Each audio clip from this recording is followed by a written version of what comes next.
He sits in his Bel Air study, sunlight filtering through half-drawn blinds, and at 78, Rob Reiner finally exhales a half-century of unsaid stories.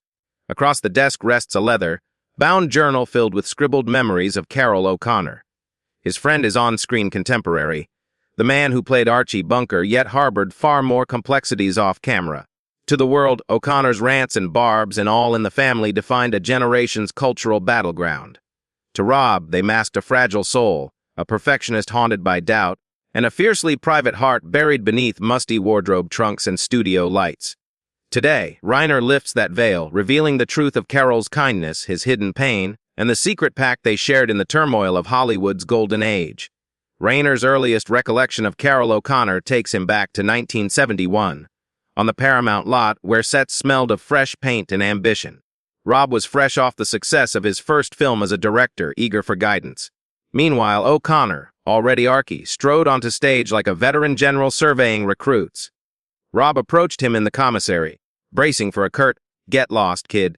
Instead, Carroll extended a gummy smile and offered half his turkey sandwich.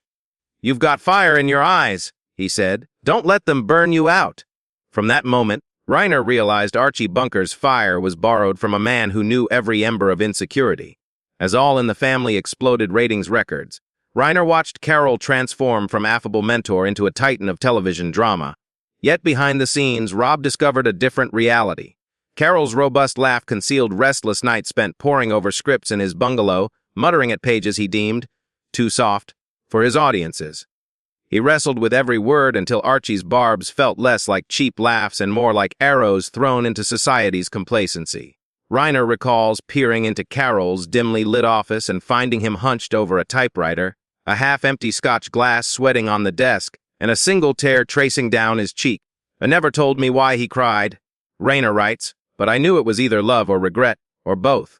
In those early years, Rob and Carroll forged an unbreakable bond amid late-night screenings of unfinished cuts. Rob invited Carroll to preview his rough edits of 1984's The Natural, seeking blunt feedback. Carroll sat stone-faced through the entire reel, then leaned forward. "Nice shots," he said, voice low. "But show me the man, not the baseball." He taught Rob to chase humanity over spectacle, a lesson Reiner carried into every film thereafter. In return, Rob taught Carroll a softer lens, persuading him to appear in quiet charity events rather than bombastic talk show rants. Together, they navigated celebrities' double-edged public adoration and private emptiness. Yet the fissures in Carroll's facade deepened as Archie's popularity soared. During the 1975 Writers' Guild strike, Reiner witnessed Carroll enforcing strict set rules: no chewing gum, no loose lines, but also slipping off to meet striking writers in a downtown cafe. He'd arrive in dusty loafers, order black coffee, and lend a silent ear.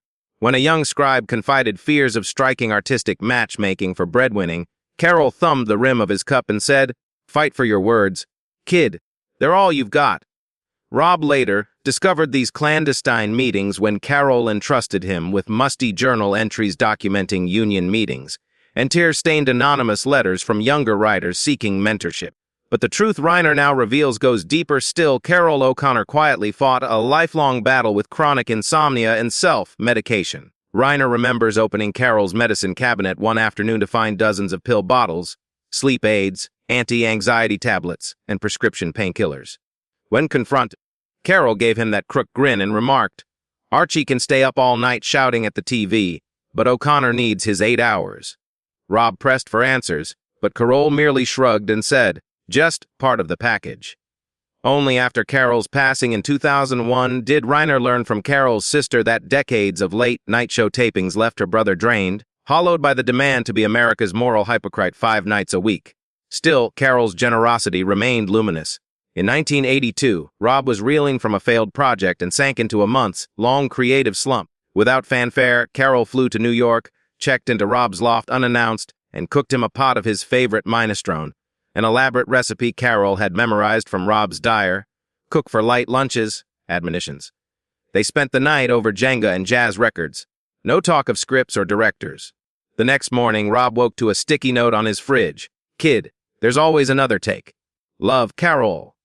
That note stayed tacked to Rob's bulletin board for years, a testament to friendship transcending Hollywood's transactional veneer. Now, with decades of hindsight, Reiner unpacks these layered truths to honor Carroll's final wish, that Archie's legacy be seen as a mirror rather than a cudgel. In upcoming interviews, Rob shares never before told letters from Carroll. Letters that depict a man torn between the outrage he channeled through Archie and the tenderness he reserved for friends. He describes Carroll's last months, when a painful divorce left him adrift until Rob moved him into a guest house on his Malibu property. There, tucked between eucalyptus and ocean breeze, Carroll reconnected with unconditional support, far from Hollywood's glare. Rob recalls Carroll browsing through family photos on the guest house mantel, lips trembling as he whispered, "I think I'm more proud of you than anyone, kid." Today, as Rob Reiner turns another page in his journal, he prepares to share Carroll O'Connor's hidden chapters with the public.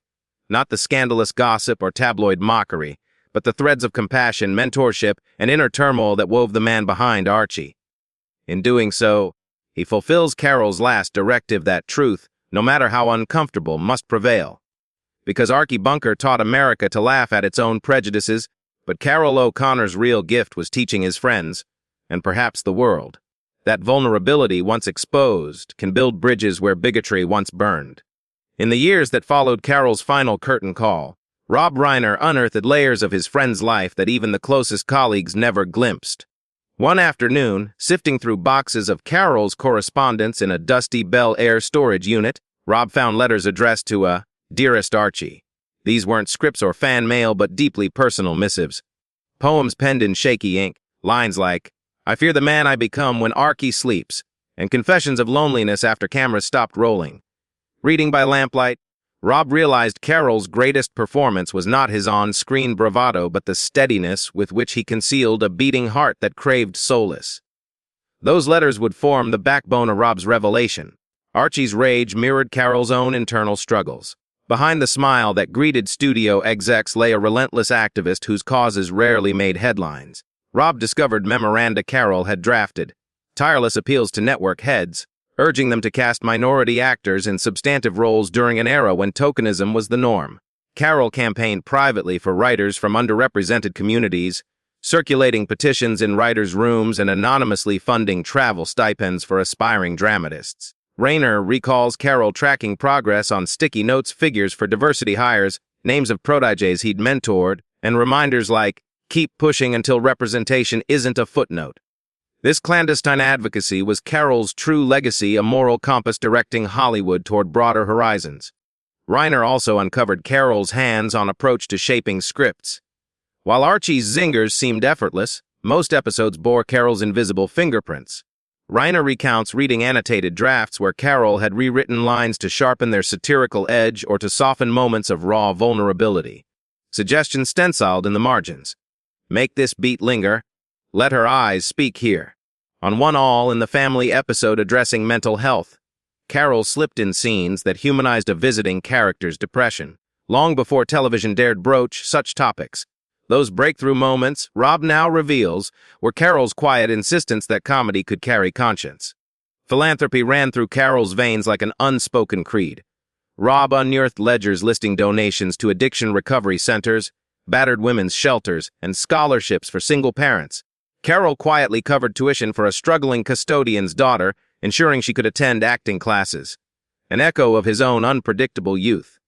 When Rob confronted him years ago about these generous acts, Carroll deflected with a trademark quip. "I just send the check, kid. Let them buy groceries or guitars, whatever feeds the soul." Rob smiles at the memory. Carroll's punchlines often cloaked profound empathy, compelling Rob to honor this side of him in every retelling. Yet Carroll's private world held tender connections that clashed with his public persona. Rob learned of Carroll's devotion to his daughter Kate and son Hugh. Missteps and makeups chronicled in taped messages Carroll left on their home answering machine. Rob stumbled on recordings where Carroll, voice cracking, apologized for missed birthdays. "I was busy marching with Allie, but there's no excuse for missing you." Later messages revealed playful absurdities, impromptu bedtime stories over speakerphone when distance kept them apart. These tapes Rob now shares for the first time reveal a father whose fierce love sometimes battled the demands of a cause-driven career. Perhaps the most startling revelations came from Carroll's mental health journals, entries Rob was sworn never to read until the time was right. Across yellowed pages lay cycles of despair and determination. "Some nights the darkness talks louder than Archie's barbs," he wrote, but tomorrow I'll channel it into laughter. Other notes mapped his therapy sessions, insights into PTSD symptoms he'd never publicly acknowledged, flashbacks triggered by war films or news footage of civil unrest. Rob trembled reading lines that read more like battle plans to stay sane than celebrity musings. Yet in them he found Carroll's greatest strength, the courage to stare down his own demons. Preparing to share these fragments with the world, Rob methodically sorted the letters, tapes, and journals into thematic clusters: mentorship, activism, family, mental health. He consulted Carroll's closest confidants, writers, co-stars, and family members, to verify details and honor legacies. Together, they crafted narrative arcs that would preserve Carroll's truth without sensationalizing his pain. Rob even enlisted Carroll's grandchildren to read select diary excerpts in his upcoming documentary, ensuring the stories pass with reverence from one generation to the next. Now, at 78, Rob Reiner stands at the threshold of unveiling Carroll O'Connor's hidden chapters. He knows the headlines will latch onto Archie's secret sleep aids or O'Connor's wartime traumas, but his aim transcends sensationalism. Rob is driven to reveal the full measure of Carroll's humanity, the mentor who shaped young directors, the activist who rewrote Hollywood's casting rules, the friend whose sandwiches nourished more than appetites. He intends to show that the man who played America's most infamous bigot was, in reality, a quiet revolutionary committed to justice, healing, and unconditional love. Rob spent weeks immersing himself in every fragment of Carroll's life, determined to weave a narrative that honored truth without betrayal. He began by revisiting Carroll's offices at CBS, where dusty scripts and framed Emmy photos still leaned against walls like scattered memories. Under dim fluorescence, he filmed the rusted typewriter Carroll had used to punch out Archie's sharpest lines, and the worn couch where Carroll quietly napped between takes. Rob narrated each shot in a low, steady voice, explaining how Carroll treated every prop, no matter how mundane, as an extension of the man behind the myth. In voiceovers, Rob read excerpts from Carroll's journals that described the ritual of warming the keys before typing late at night, the way Carroll believed familiarity bred authenticity. He captured the small details that spoke volumes: the chipped mug Carroll drank coffee from each morning, its glaze matching the faded set paint. Next, Rob arranged interviews with writers, co-stars, and family members who encountered Carroll at various points in his journey. Sally Struthers recalled Robin Williams' style ad-libs Carroll slipped into scripts during rehearsals, gestures of warmth that never made the final cut. Creator Norman Lear spoke about Carroll's insistence on tackling taboo subjects like mental health and bigotry, when network executives balked. Carroll's daughter Rachel read a letter her father wrote during a cross-country publicity tour, confessing that he sometimes felt trapped inside Archie's overcoat. Each interview segment was shot with cinema, verite intimacy. Close angles, warm backlight, and moments of silence where speakers gathered courage to reveal pain beneath humor. Rob intercut these testimonies with archival footage, Carroll laughing with castmates, standing alone in a dark dressing room, staring at himself in the mirror. As production moved outdoors, Rob led the crew to Monroe, Georgia, Carroll's birthplace. They filmed at his childhood home, now a boarded-up cottage with peeling shutters, and Rob described how Carroll slipped away at night to practice Elvis Presley impersonations, dreaming of stages far beyond small-town America. Local residents shared anecdotes of the shy boy who once volunteered at a church bake sale, offering free peanut butter cookies to anyone who felt lonely. They showed Rob the churchyard where Carroll first read lines from Thornton Wilder under a magnolia tree, discovering a power he would later channel as Archie. These moments connected Carroll's humble origins to his towering Hollywood presence, illustrating how authenticity grew from the simplest soil. Back in California, Rob concentrated on Carroll's later years, when illness dimmed his trademark fire yet ignited a different courage. He filmed in the very medical offices where Carroll battled heart disease in the 1990s. Cold examination rooms Rob transformed with a single red rose on the counter, mirroring the rose he'd placed on Archie's set. Rob then recorded Carroll's final interviews, sitting in a wheelchair and soulfully speaking about mortality, regret, and hope. Carroll's voice cracked as he described seeing his daughter's face on the day she was born, tears competing with joy. Rob let those clips play unedited, honoring the raw honesty Carroll demanded of himself. In the cutting room, Rob oversaw the assembly of these disparate threads into a cohesive tapestry. He chose a non-linear structure to mirror Carroll's own fractured memories. A scene of Archie's rage dissolving into a childhood moment of wonder beneath the Georgia magnolia. He layered Carroll's voice from a 1975 audio diary against footage of him marching in a civil rights demonstration, underscoring Carroll's activism beyond scripted speeches. Rob balanced moments of levity, Archie's sarcastic asides, Carroll's mischievous grin, with scenes of vulnerability, hospital corridors, lonely hotel rooms, late-night typewriter keys clicking in the dark. Music selection became critical. Rob sourced pieces Carroll had loved, an Edith Piaf ballad, a Mahler adagio, and wove them through the film to punctuate mood shifts. During sequences exploring Carroll's insomnia, sparse piano notes accompanied a time lapse of a clock's hand spinning. For family scenes, Rob used a warm acoustic guitar motif to evoke fragile intimacy. He even incorporated a recording of Carroll reading bedtime stories to his children, its gentle cadence serving as an emotional anchor. Finally, Rob previewed the rough cut for a small test audience as Carroll's grandchildren, a few close friends, and Norman Lear himself. They watched in silence, eyes moist, as Carroll's secret self emerged from the archives. Lear whispered, "He would be proud," and Rob felt the weight of responsibility lift slightly. He made final edits, tightening transitions, ensuring no confession felt exploitative, and amplifying Carroll's own words over any narrator's voice. On the premiere night, Rob stood backstage at the museum screening room, the hush before reveal echoing the silence Carroll had so often craved. He wore Carroll's faded cufflinks, an emblem of mentorship passed from one man to another, and swallowed hard. As images of Carroll's life flickered across the screen, Archie's chair, the Georgia magnolia, the typewriter in darkness. Rob remembered a promise he'd made decades earlier to keep Carroll's integrity intact. When the credits rolled and the lights rose, the audience rose in unison, their standing ovation honoring a man whose truth, finally told, transcended any fictional rage he once unleashed. When the documentary debuted at the Film Society, the room fell silent. Rob watched from the back row as projected images of Carroll's childhood home faded into shots of his final hospital bed. Gasps rippled when audience members recognized the faded typewriter ribbon, the chipped coffee mug, and the dusty all in the family script. Critics leaned forward, pens poised over notepads, capturing every reveal. Some reviewers called it a masterclass in empathy, praising Reiner's courage to expose vulnerability in an icon renowned for his bluster. Others noted the delicate balance he struck between biography and confession, ensuring Carroll's dignity remained inviolate. Rob's chest tightened during the standing ovation, memories of late-night conversations echoing applause.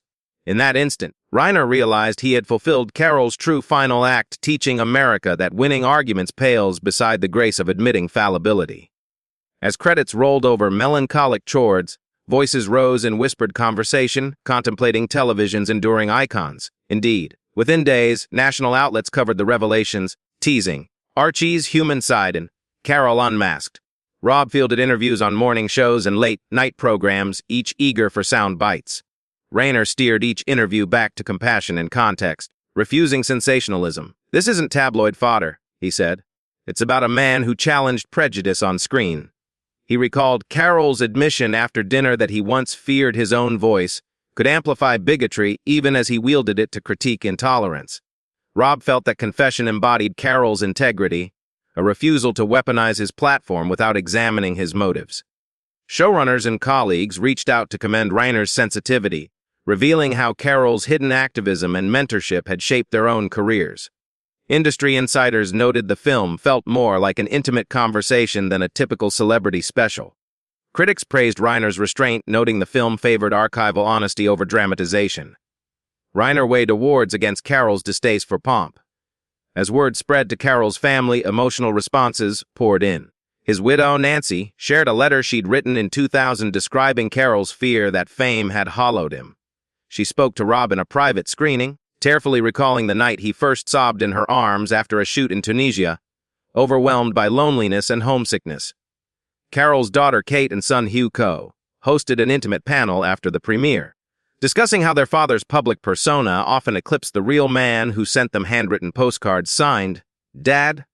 They recalled late-night phone calls in which Carroll offered empathy and ethical guidance that shaped their lives. Viewers saw parallels between the laughter that fueled Archie's comedic power and the tears that underscored Carroll's private pain. Critics and fans alike began to speak of Carroll's story as a universal human lesson, that greatness can cohabit with fragility. Reiner watched these conversations unfold across media, proud that Carroll's true legacy was finally emerging. Meanwhile, Scholars and educators embraced the documentary as a teaching tool. University film programs integrated it into curricula, pairing it with All in the Family reruns to examine the interplay between character and actor. Students penned essays on identity, performance, and morality, drawing on Carroll's own words to analyze the ethics of satire. In journalism courses, the film served as a study in biography, showcasing Reiner's research ethics and his commitment to consent. Scientists cited the film in discussions of media influence, noting how Archie's outrage mirrored societal divisions and how Carroll's private reflections offered pathways to empathy. Podcasts devoted episodes to dissecting scenes, with hosts inviting experts to explore the psychology beneath Carroll's squint. A coalition of mental health advocates used the documentary's frank discussions of insomnia and therapy to destigmatize seeking help. Through these channels, Carroll's multifaceted truth reached audiences beyond Hollywood, reinforcing Reiner's belief that storytelling can truly heal as much as it can entertain. For Rob Reiner, the journey underscored one truth, that friendship demands honesty over comfort. He reflected on the years he and Carroll shared, from turkey sandwiches to impromptu script rewrites, and recognized how those moments shaped his creative path. In interviews following the documentary's wider release, Reiner spoke candidly about vulnerability as a creative force, encouraging colleagues to peel back their masks. "Carroll taught me that authenticity is our greatest currency," he said. Fans responded with gratitude, sharing their own stories of how Carroll's character gave them courage to confront biases. Mental health organizations thanked Reiner for sparking conversations about therapy and self-care. As accolades and social media tributes poured in, Reiner remained grounded, remembering Carroll's final words, "Stay real, kid." He vowed to honor that legacy by continuing to tell stories that both entertain and enlighten. The stage now belongs to Carroll's truth reclaimed, and to Reiner's promise that no story is ever too sacred to examine. In the weeks that followed the film's Society debut, Rob found himself fielding invitations from institutions he never imagined he'd headline. The Academy of Television Arts and Sciences asked him to deliver a keynote on the ethics of biography, while Harvard's Media Studies department scheduled a symposium exploring the intersection of character performance and personal identity. Reiner agreed to participate but insisted that every panel include mental health professionals and archivists, ensuring the conversation honored Carroll's full humanity. On stage, he recounted the challenge of balancing reverence with revelation, explaining that he viewed Carroll's journals not as tabloid fodder, but as sacred trust. He reminded audiences that true insight demands respect for the person behind the persona, a principle Carroll had lived by even when he played a character designed to provoke outrage. Amid the academic accolades, fan reactions poured in across social media. One viral tweet captured the mood succinctly. "Just saw Faye Archie unmasked and realized Carroll O'Connor was a hero on and off screen." Fans shared personal anecdotes, how Archie's blunt honesty mirrored their own encounters with prejudice, and how Carroll's private struggles inspired them to seek help during moments of darkness. Rob read dozens of these messages each morning, bookmarking the ones that spoke of people signing up for therapy, volunteering at local shelters, or launching writing projects to challenge stereotypes. He realized then that Carroll's legacy had transcended entertainment, catalyzing real-world empathy and action. Television networks responded by airing retrospectives that paired classic All in the Family episodes with excerpts from Rob's documentary. Viewers watching Archie's explosive debates would see a brief interview clip where Carroll explained his intent to hold a mirror up to society rather than simply to mock. These pairings invited audiences to contextualize Archie's anger, to understand the man behind it, and to reflect on how satire could spur social progress. Ratings climbed as viewers discovered fresh layers of meaning in familiar footage, proving that insight can be as compelling as spectacle.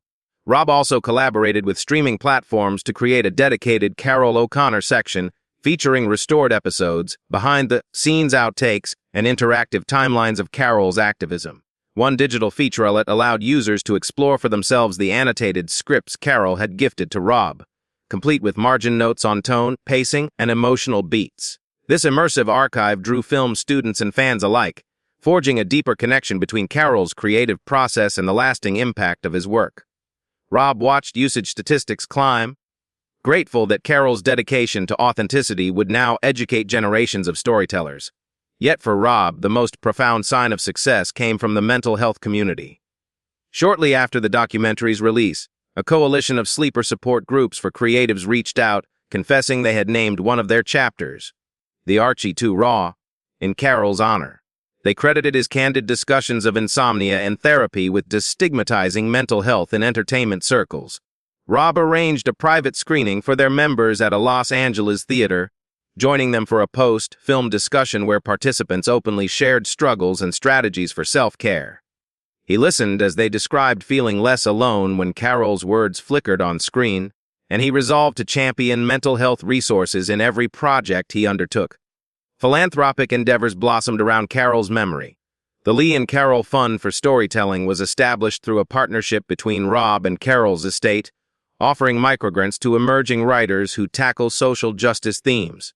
The first round of funding went to a playwright exploring immigrant experiences in the American South, an echo of Carroll's own rural Georgia roots and his commitment to diverse representation. When Rob handed out the checks at a downtown theater, he saw shining eyes filled with gratitude and possibility.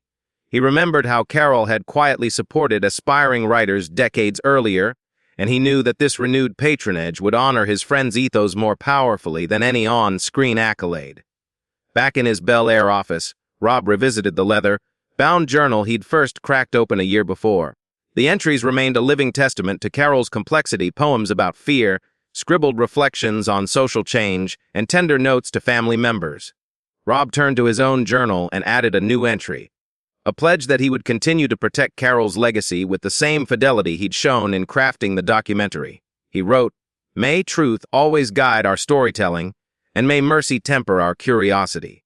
Carroll taught me that every story worth telling demands both bravery and compassion." A month later, as award season approached, Rob received a nomination for Outstanding Nonfiction Program. The news arrived on a crisp autumn morning, accompanied by notes from colleagues brimming with admiration. Rob acknowledged the honor but framed it as a shared triumph. "This nomination belongs to Carroll O'Connor," he said in his acceptance speech. "He entrusted me with his truth so that his courage might spark change beyond the screen." He encouraged the audience to revisit Carroll's body of work with fresh eyes and open hearts, reminding everyone that the most enduring legacies are those that invite us to look deeper at both ourselves and the world around us. As blazing lights and red carpet flashbulbs came and went, Rob returned home each evening to the quiet company of family and the echoes of Carroll's wisdom. He often found himself humming the tune from a favorite All in the Family episode or pausing mid-sentence to recall Carroll's half-grin and deadpan delivery. In those still moments, he felt his friend's presence not as ghostly apparition but as guiding spirit, a reminder that life's richest narratives are those that embrace contradiction, admit vulnerability, and foster empathy. In the quiet aftermath of award season and scholarly panels, Rob Reiner finds himself carrying Carroll's stories into new spaces. Film festivals in Wellington, community centers in Flint, and college auditoriums from coast to coast. Everywhere he travels, he witnesses audiences moved not only by Archie's scripted tirades but by Carroll's unspoken courage.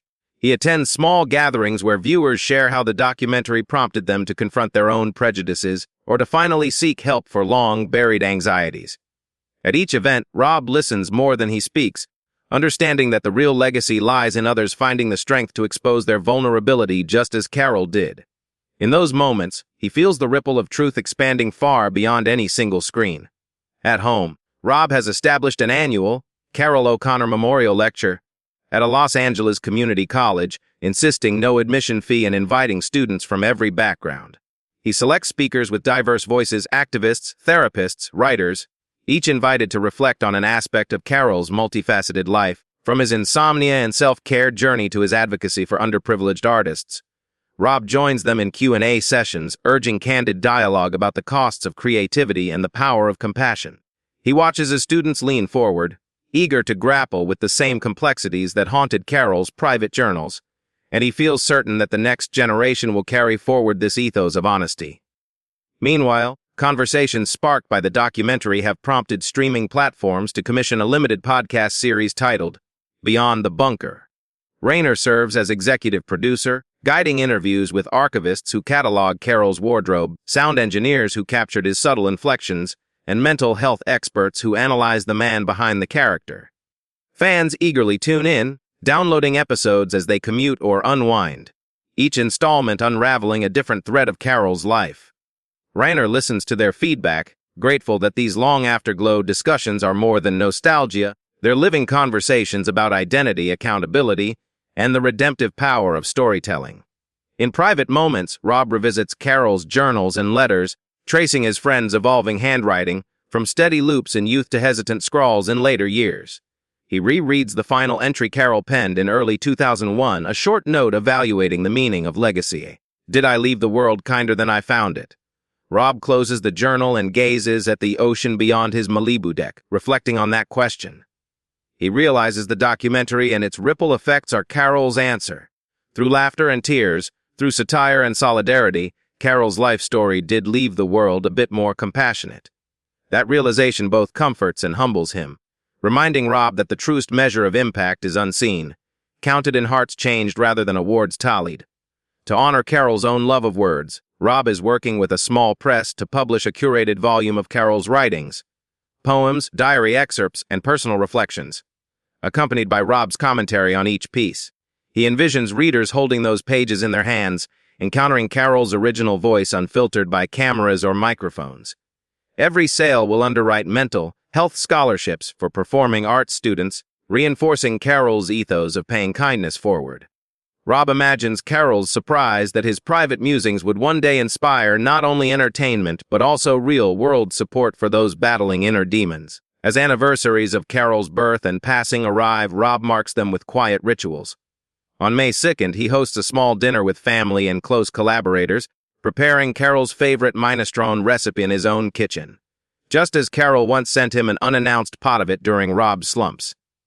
They gather around the table, share memories, and raise glasses in a toast to a man who taught them that generosity can flower in the simplest gestures. Rob watches the steam rise from each bowl, carried by aromas that connect past and present, friendship and film, loss and remembrance. In larger venues, Rob continues to speak about the power of vulnerability in art. He mentors young filmmakers to embrace imperfection, to let scars surface in their work rather than masking them behind glossy effects. He reminds them of Carroll's struggle with insomnia and invites them to ask themselves, what do you fear hiding? What truths could your audience truly use? These questions have become integral to workshops Reiner leads, sessions where writers practice candid storytelling, actors explore their personal edges, and directors learn to frame scenes that invite empathy instead of spectacle. When he reflects on the journey from that belated revelation of Carroll's hidden life to the present moment, Reiner feels the same mix of awe and responsibility he first felt when he leafed through those journals decades ago. He marvels at how Carroll's secret struggles, insomnia, self-doubt, activism concealed beneath Archie's bombast, have kindled profound conversations about mental health, representation, and the ethics of performance. He recognizes that Carroll's true masterpiece wasn't a script or a role, but the unvarnished human story he lived and left behind. And Rob feels honored to have channeled that story into a collective awakening. As the sun sets on this chapter, Rob Reiner gathers Carroll's leather-bound journals and letters into an archival box destined for a film museum's permanent collection. He affixes a new label, Carroll O'Connor, Beyond Archie Bunker, a legacy of truth. It serves as both catalog and challenge to those who will follow, encourage empathy, confront prejudice, embrace vulnerability. Rob closes the lid gently, knowing that while the artifacts may rest here, the living legacy thrives in every mind and heart that has been opened. At 78, Rob Reiner finally told the truth about Carroll O'Connor, and in doing so, ensured that the man behind the character would continue teaching the world to value compassion above all.